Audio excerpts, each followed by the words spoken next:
किल्ल्याच्या वरती तुम्हाला माथेरान फिरण्यासाठी आपल्याला खूप सारे ऑप्शन्स असतात. ई रिक्षा आहे, ट्रेन आहे, वॉकिंग पण तुम्ही जाऊ शकता.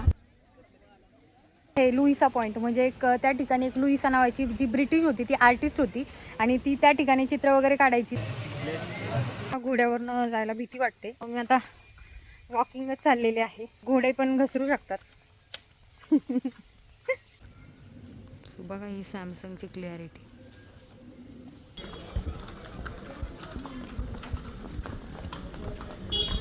Hello everyone, welcome back to channel Varsha Omkar blogs. आणि मी वर्षा स्वागत करते तुमचं माझ्या यूट्यूब चॅनलमध्ये. आणि आज मी चाललेली आहे एका छान अशा ठिकाणी. तर मी जाणार आहे हिल स्टेशनला. त्याच्यामुळे हा जो व्हिडिओ आहे हा तुम्ही नक्की शेवटपर्यंत बघा.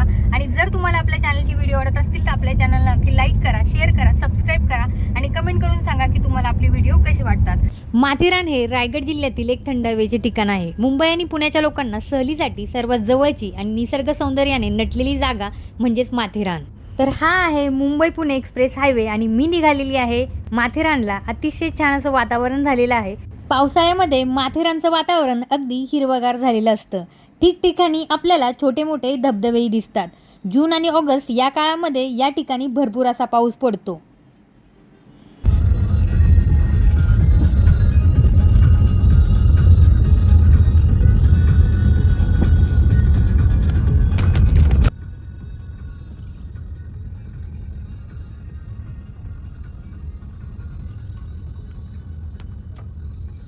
तर आपल्या महाराष्ट्रामध्ये बरेच आपण हिल स्टेशन पाहतो. तर त्यापैकी आज एका हिल स्टेशनला मी जाणार आहे आणि ते हिल स्टेशन म्हणजेच माथेरान.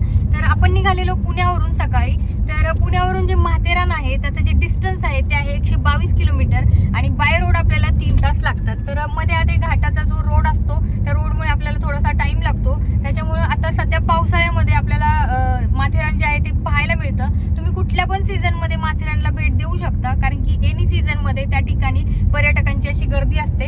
पण मला माथेरान पावसाळ्यात पाहायचं होतं, त्याच्यामुळे मी आज या ठिकाणी आलेली आहे. पण आजचं जर वातावरण बघितलं तर आज अजिबात पाऊस नाहीये आणि माझ्यासोबत आज ओंकार आहे. तर असं आम्ही दोघं चाललेलो आहे. आता हा जो समोर रस्ता दिसतोय हा येतो पुण्यावरून आणि या ठिकाणी आल्यानंतर आपल्याला हे दिसतं हे प्रवेशद्वार आणि या प्रवेशद्वारामधून आपल्याला जायचं आहे आतमध्ये. या ठिकाणापासून जो माथेरानचा घाट रस्ता आहे तो चालू होतो आणि या ठिकाणी जर तुम्ही बसने जरी आलात तरी इथून तुम्हाला माथेरानला जाण्यासाठी ह्या ज्या इको गाड्या आहेत ह्या अवेलेबल होतात. तुम्ही त्या गाड्यांनी सुद्धा जाऊ शकता. तर माथेरानला जाण्यासाठी हा जो घाट आहे तो चालू झालेला आहे आणि जर तुम्हाला गाडी येत नसेल ड्राईव्ह करता तर खाली जे लोकल्स आहेत ते तुम्हाला एक ड्रायव्हर अवेलेबल करून देतात. घाट रस्ता असल्यामुळे थोडंसं रिस्की वातावरण असतं. त्याच्यामुळं जर तुमची स्वतःची जरी कार असेल आणि जर कुणाची तुम्ही धूम कार करून आले असाल तर तुम्हाला या ठिकाणी ड्रायव्हर पण अवेलेबल होतो. तर हा जो माथेरानचा जो घाट रस्ता आहे तो थोडासा रिस्की आहे. म्हणजे जाताना खूप वळणं आहेत. वळणाचा रस्ता असल्यामुळे जी गाडी आहे ती तुम्ही सावकाशच चालवा, कारण की या ठिकाणी पावसाळ्यामध्ये खूप धुकं असतं. समोरचा रस्ता आपल्याला नीट दिसत नाही. मी ऑगस्टमध्ये आल्यामुळे पावसाचं प्रमाण थोडंसं कमी होतं. तर आता फायनली आलेली आहे पार्किंगमध्ये माथेरानच्या. पुण्यावरून निघालेलो 3 तास लागतात यायला. तर या ठिकाणी बघा गाडी वगैरे पार्क करू शकता तुम्ही. जर तुम्ही 2 दिवस राहणार असाल तर जे पार्किंगचे चार्जेस आहेत ते 150 रुपये आहेत.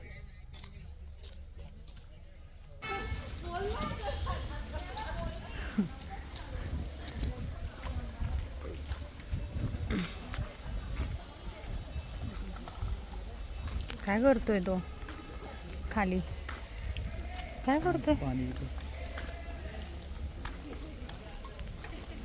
तर या ठिकाणी आपण माथेरानच्या पार्किंगमध्ये येतो. बघा या साईडला गाड्या लावलेल्या आहेत आणि इकडनं तुमचं पार्किंगचं जे तिकीट आहे ते चार्ज केलं जातं. तर तुमचं पर डे वाईज तुमचं जे पार्किंग चार्जेस आहे ते चार्जेस असतात.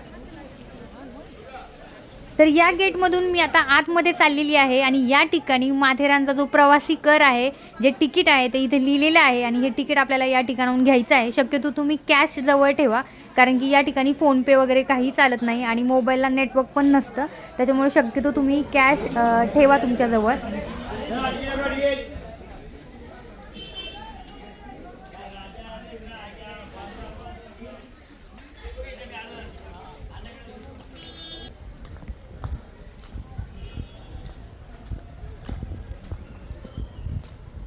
तर आता आपण घेतलेलं आहे तिकीट आणि या ठिकाणी बघा या ठिकाणावरून येतो आपण.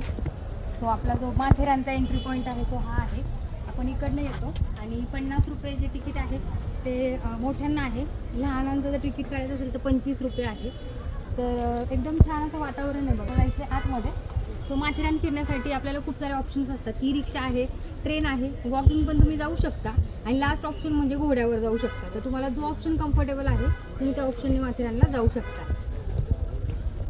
तर ही जी लाईन आहे ती आहे ई रिक्षासाठी आणि ई रिक्षासाठी हे लोक थांबलेले आहेत. तर या ठिकाणी बघा तिकीट लिहिलेलं आहे. 35 रुपये तिकीट आहे आणि एका रिक्षामध्ये 3 प्रवासी लागतात.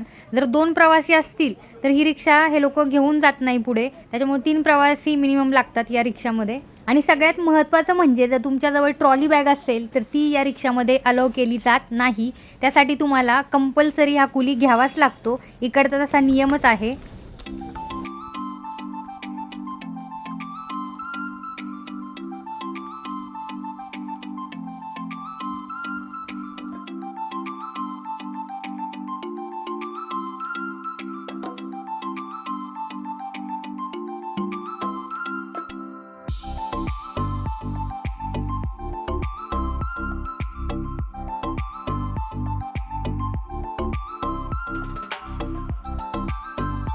तर माथेरानच्या या गेटमधून आत आल्यानंतर आत्ता मी चाललेली आहे टॉय ट्रेनचं तिकीट घेण्यासाठी.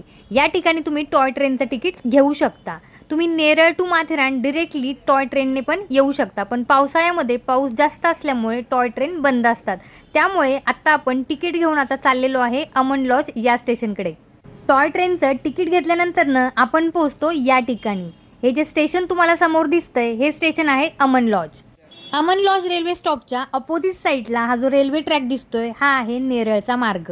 जर तुम्ही नेरळवरनं टॉय ट्रेन घेऊन आलात तर तुम्ही या रोडने या मार्गाने सरळ येणार. जर नेरळवरनं आपण आलो तर आपल्याला पूर्णपणे जंगलातनं ही जी टॉय ट्रेन घेऊन येते.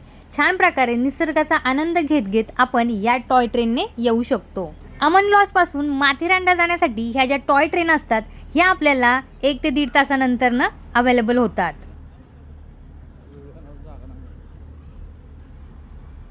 तर आत्ता मी आहे टॉय ट्रेनमध्ये स्टेशनवर आणि जर तुम्हाला विंडो सीट मिळाली तर तुम्हाला आजूबाजूचा जो परिसर आहे तो खूप छान प्रकारे पाहायला मिळतो.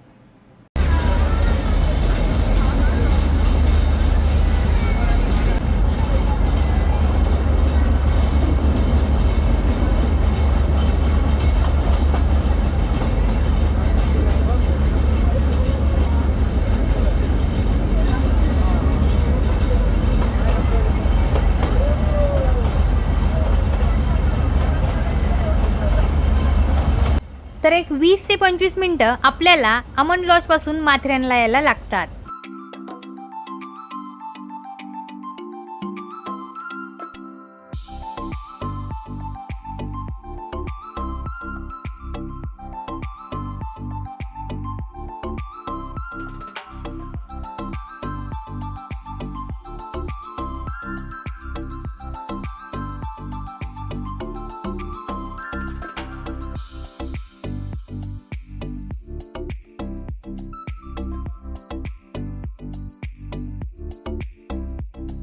तर 20 ते 25 मिनिटाचा छोटासा टॉय ट्रेनचा प्रवास केल्यानंतर मी पोहोचले आहे माथेरान रेल्वे स्टेशनला.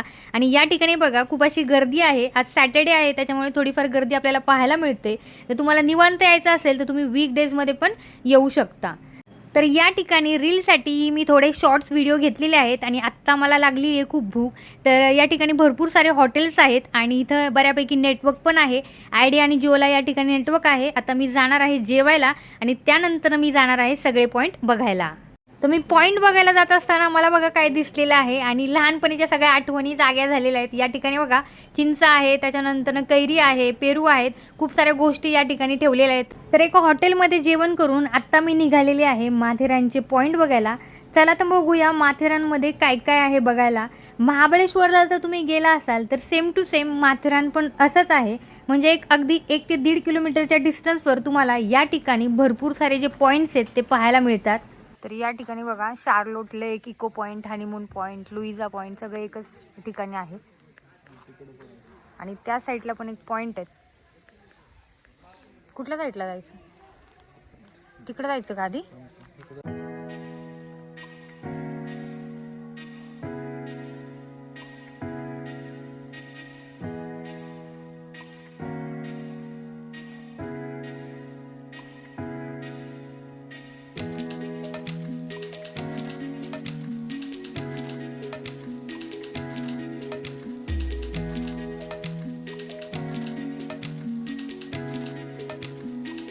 तर मला इंट्रोडक्शनचा व्हिडिओ करायचा होता म्हणून मी आता थोडासा मेकअप करत होते. तेवढ्यात ओमकारने एक व्हिडिओ घेतला माझा. तर काय झालं, माईकच खराब झाला, त्याच्यामुळे जो इंट्रोचा व्हिडिओ आहे तो त्याचा जो आवाज आहे तो आला नाही. जर तुम्ही माथेरानला यायचं प्लॅन करत असाल तर तुम्ही जून आणि जुलैच्या पावसाळ्यानंतरनं प्लॅन करा. ऑगस्टमध्ये तुम्ही या, इथं थोडा थोडा पाऊस पण पडत असतो आणि जे आजूबाजूचं वातावरण असतं ते अतिशय सुंदर असतं. आणि जे पॉईंट आहेत माथेरानचे ते पॉईंट बघण्यासाठी आपल्याला या प्रकारे या ज्या जंगलातनं जावं लागतं. अतिशय सुंदर असं वातावरण आहे बघा आणि सगळीकडे आजूबाजूला झाडी आहे आणि या झाडीमधून ही छोटीशी वाट जी आहे ती या मंदिराकडे जाते आणि बरेचसे पॉईंट आहेत या ठिकाणी पाहण्यासारखे जे आज मी तुम्हाला दाखवणार आहे. जर तुमच्यामध्ये चालण्याची कॅपॅसिटी असेल तर तुम्ही चालत पण हे पॉईंट खूप छान प्रकारे पाहू शकता जर तुम्हाला डिटेलमध्ये माहिती हवी असेल तर. आणि जर तुम्हाला चालणं कॅपेबल नसेल तर तुम्ही घोड्यावर सुद्धा हे पॉईंट फिरू शकता. घोडे अगदी मंदिरापर्यंत आणि या पॉईंटपर्यंत तुम्हाला घेऊन जाऊ शकतात. शहराच्या गर्दीपासून जर तुम्हाला निवांत वेळ घालवायचा असेल तर माथेरान अगदी सगळ्यात बेस्ट आणि उत्तम पर्याय आहे. या ठिकाणी तुम्ही अगदी तुमचा जो वीकेंडचा टाईम आहे तो खूप छान प्रकारे स्पेंड करू शकता.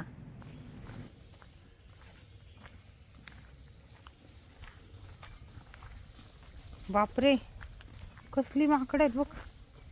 झाडं पाला पाचोळा खातात आहेत.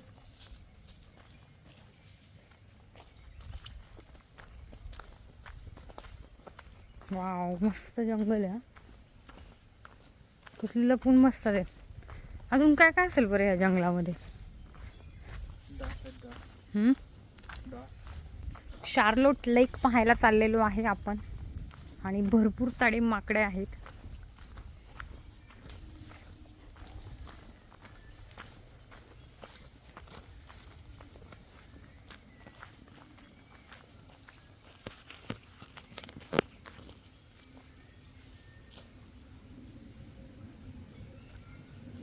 बघा ही सॅमसंगची क्लिअरिटी.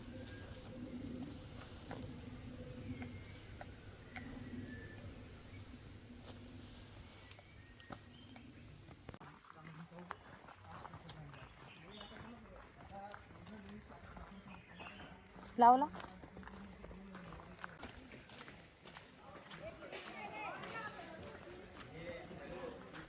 रिसॉर्ट आहे बघितलं. लेक साईडला असणार आहे रिसॉर्ट. मस्त. असं वाटत नाही काय पॉइंट आहे गाडीकडे जाऊन सांगू का? कारण 9चा चेकआउट आहे बऱ्याच हॉटेलमध्ये. कुठल्या 9चा चेकआउट? रात्री सकाळी. तर छान असं वातावरण झालेलं आहे बघा आणि मस्तपैकी ऊन पडलंय. मेन म्हणजे पावसाळा आहे तरी पण छान असं ऊन पडलं आणि बरं झालं ऊन आलं, कारण की जर पाऊस असला असता कंटिन्यू तर आपल्याला बघायला नसतं भेटलं. तर मस्तपैकी जंगलामधनं ट्रेक करत करत आपण चाललो आहे. माथेरानचे जे पॉईंट आहेत ते आसपासच आहेत, म्हणजे 1-1.5 किलोमीटरच्या डिस्टन्सवर. तर तुम्ही घोड्यावरनं पण जाऊ शकता. पण काय होतं की मला घोड्यावरनं जायला भीती वाटते, कारण की मागे मी ऐकलेलं की घोडा घसरलेला आहे. त्याच्यामुळे मी आता वॉकिंगच चाललेले आहे. सो घोडे पण घसरू शकतात. त्याच्यामुळं आपण चाललेलो आहे. तर मंदिर पण आहे खाली एक, मंदिरात पण आपण बघूयात.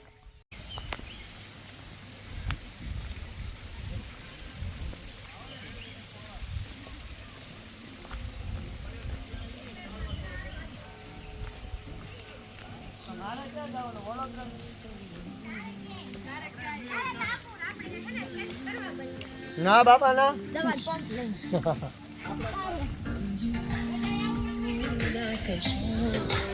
कसला भारी.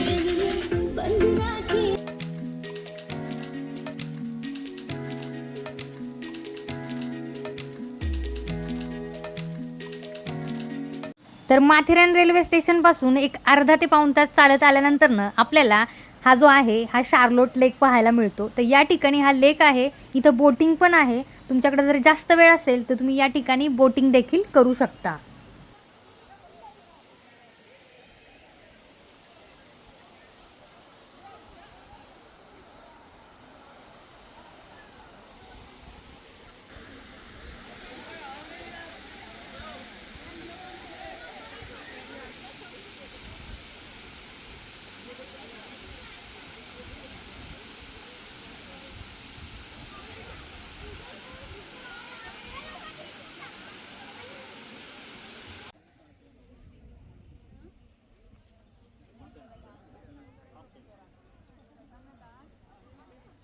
तर लेकपासून थोडंसं पुढे आल्यानंतर ना आपल्याला एक महादेवाचं मंदिर पाहायला मिळतं. अतिशय सुंदर असं प्राचीन मंदिर आहे. तर चला आतमध्ये जाऊन बघूया. याच्या राईट साईडला हा जो आहे लॉर्ड पॉईंट आहे, हा आपण नंतर बघूयात. आधी आपण बघूयात मंदिर खूप सुंदर आहे. चला तर मग आतमध्ये जाऊन बघूया.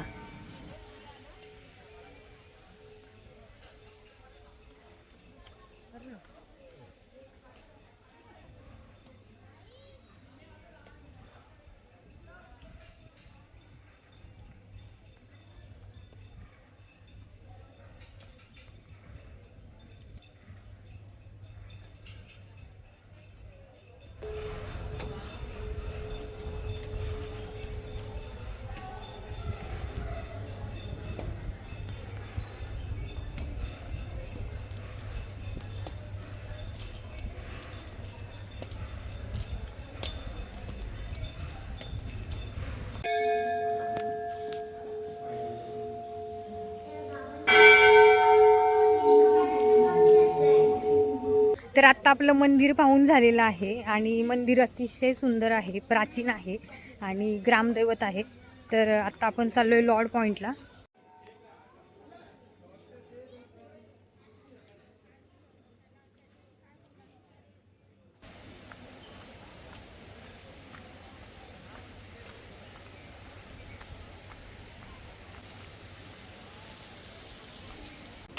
तर आत्ता मी चाललेली आहे माथेरानच्या लॉर्ड पॉईंटला आणि या ठिकाणी बघा तो पॉईंट आहे. आणि जे लॉर्ड जे नाव आहे हे ब्रिटिशकालीन आहे. त्यावेळेस ब्रिटिशांनी हे जे नाव आहे ते दिलेलं आहे. तर या ठिकाणी बघा तो लॉर्ड पॉईंट आहे आणि या ठिकाणाहून आपल्याला कलावंतीन दुर्ग, त्याच्यानंतर प्रबळगड, त्याच्यानंतर ईर्षाळगड हे सगळं बघायला मिळतं. आणि सगळ्यात महत्त्वाचं म्हणजे आणि जो पॉईंट आहे लुईसा पॉईंट, म्हणजे एक त्या ठिकाणी एक लुईसा नावाची जी ब्रिटिश होती, ती आर्टिस्ट होती आणि ती त्या ठिकाणी चित्र वगैरे काढायची. त्याच्यामुळं तो जो पॉईंट आहे त्या पॉईंटला लुईसा पॉईंट म्हणून नाव पडलं. तर अतिशय सुंदर असा पॉईंट आहे. तर तुम्ही माथेरानला आलात तर हा पॉईंट मिस करू नका, नक्की पहा.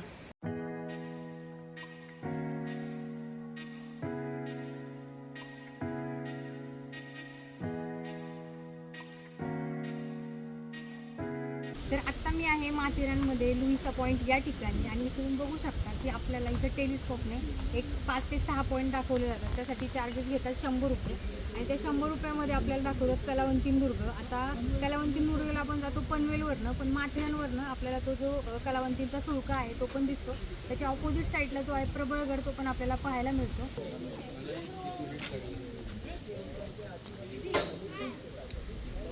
तर तो जो पॉईंट दिसतो बघा तो लुईसा पॉईंट आहे. पूर्ण जो फेसचा जो आहे बघा, फेसचा आकार आपल्याला बघायला मिळतोय. तर त्या ठिकाणी जाऊन पण आपण सनसेट पॉईंट बघू शकतो आणि या ठिकाणून आपल्याला हा जो फेसचा जो आकार आहे तो बघायला मिळतो. थोडा झूम आउट कर अजून 0.6. तर लुईसा पॉईंट पाहून झाल्याच्या नंतर ना आता मी दाखवणार आहे तुम्हाला कलावंतींचा सुळका आणि त्याच्या ऑपोजिट साईडला जो आहे प्रबळगड बघा. त्या साईडला बघा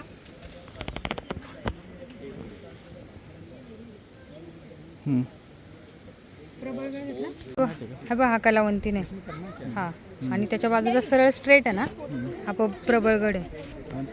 तर या लॉर्ड पॉईंटला तुम्ही 100 रुपयामध्ये ह्या ज्या सगळ्या प्लेसेस आहेत बघा इथे लिहिलेल्या आहेत, या तुम्ही टेलिस्कोपद्वारे पाहू शकता. अतिशय छान एक्सपिरियन्स आहे. तुम्ही या ठिकाणी आलात ना टेलिस्कोपने नक्की हे पहा. टेलीस्कोप से चलो गेम से यहाँ पे आर्चरी गेम है, बकेट गेम है, फन गेम है, एंजॉय गेम है. तरी म्हटलं किल्ल्याच्या वरती तुम्हाला 2 झेंडे दिसतील. किल्ला आणि किल्ल्याच्या वरती 2 झेंडे दिसतात आहे तुम्हाला, क्लिअर दिसतंय. या किल्ल्याचं नाव आहे कलावंतीनी दुर्ग किल्ला. महाराष्ट्रामधून सेकंड डेंजरस ट्रेकिंग फोर्ट मध्येच नाव येतं. 3.5 तास लागतात वरती चढण्यासाठी आणि पनवेलमधून हा ट्रेक करावा लागतो. कलावंती दुर्ग किल्ल्याचं नाव आहे. काय करायचं का मी सांगितलंय का? ते बघा तुम्हाला स्पेक्स आहे, जर ब्लर वगैरे दिसलं तर इथे आयपीस आहे, याला राईट लेफ्ट फिरवा, तुमच्या डोळ्यानुसार विजन क्लिअर होईल. हा आयपीस आणि जर प्रॉब्लेम होत असेल तर चष्मा काढून पण एकदा ट्राय करा, दिसते का लेन्स ते मॅच. किल्ला आणि किल्ल्याच्या वरती झेंडे दिसते, चष्मा काढून आयपीसने ॲडजस्ट करा ना, त्याला फिरवा, फक्त फिरवा, विजन क्लिअर होईल. वाघाची गुहा आणि गुहेमध्ये सफेद रंगाचा वाघाचा स्टॅच्यू. टायगर केव केव्यूच्या आतमध्ये व्हाईट कलरमध्ये टायगरचा स्टॅच्यू